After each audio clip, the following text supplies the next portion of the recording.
Hello everybody, welcome to my film Comparative study.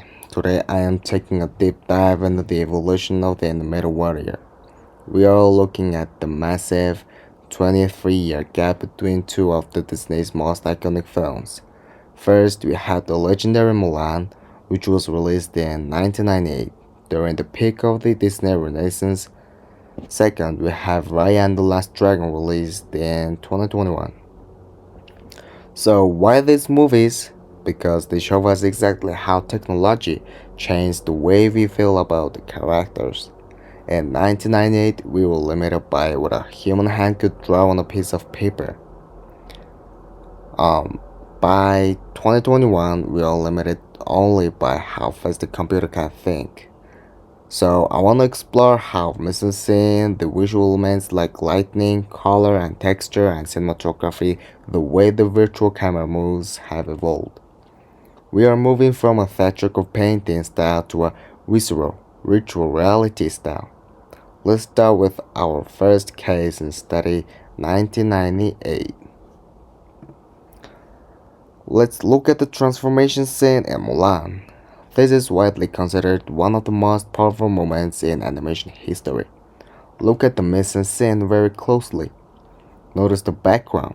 It is not detailed, it is very soft and looks like watercolor painting. The filmmakers used technique inspired by traditional Chinese guohua art. They used negative space, which means they intentionally left parts of the screen empty. This forced the audience to focus entirely on Mulan's face and her internal pain. There are no birds, no trees, no distractions, just a character. Now let's look at the lighting. It is nighttime, so the palette is filled with deep blues, purples, and blacks. But notice this sword. This sword is brightest object on the screen. This is a visual metaphor. The blade acts as a mirror, showing Mulan's face split into to showing her fractured identity. In 1998, they didn't have 3D light sources, so they used high contrast colors to create a mood. Look at the camera, it is static shot. It doesn't move. In modern movies, the camera would be zooming in, but here, the stillness makes the scene feel heavy. It feels like we are in a temple. There's a theatrical storytelling. The focus is on the beauty of the line and the symbol of this word. It proves that you don't need a million pixels to tell a deep story. You just need the right shapes and the right shadows. So now we fast forward 23 years to Raya and the Last Dragon. The jump in mise-en-scene is honestly mind-blowing. We have moved away from the painting style and toward physicality. Look at Raya's clothes and Caesar's fur. This is achieved through texture mapping. In Mulan, hair was just a black shape. In Raya, the computer tracks thousands of individual hairs that react to wind and gravity. So the biggest technical evolution here is global illumination. In the 1998 film, if Mulan was holding a candle, the artist had manually painted the yellow light on her face. In Raya, the filmmakers place a ritual light in a 3D space, and the computer calculates exactly how that light bounces off her skin, her leather armor, and the wet ground. And look at the water during Caesar's transformation. The water has physics, it splashes, it has weight, and it reflects environment perfectly. This makes the magic feel like a part of the real world. In Mulan, we are looking at the beautiful dream. In Raya, we are looking at the simulated world that feels like we could reach out and touch it. The movie here is from artistic symbolism to hyperrealism.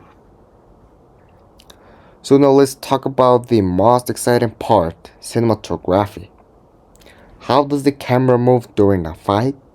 In Mulan, during the mountain battle, the camera stays back. It uses wide shot. This is theatrical perspective. The character move across the screen from left to right, like they are on stage.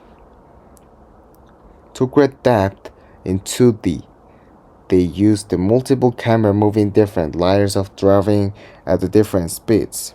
It creates a parallax effect that makes the mountains look far away, but notice the camera itself is very calm. It is witness to the legend. So now look at the adult fight between Raya and Namari. The camera is not witness anymore. It is a participant. This is virtual handheld cinematography. The animators actually mimic the mistakes of a real human camera operator, adding a little bit of shake and jitter. They use snap zooms and tracking shots that follow the sword perfectly. They also use motion blur. In 1998, every frame was a clear drawing. In 2021, they blur the fast movements to make the hits feel more violent and real. If Mulan is a storybook coming to life, Raya is a high budget action movie where the camera is strapped to the warrior's back. This evolution changed how the audience feels danger. In Mulan, we are safe in our seats. In Raya, we feel like we are dodging the blades ourselves. So, to wrap this up, the 23-year gap between these films shows us complete transformation in film language. Mulan used the simplicity of the hand-drawn line create a timeless, symbolic legend. It first, no, no, no, it focused on the myth of the warrior.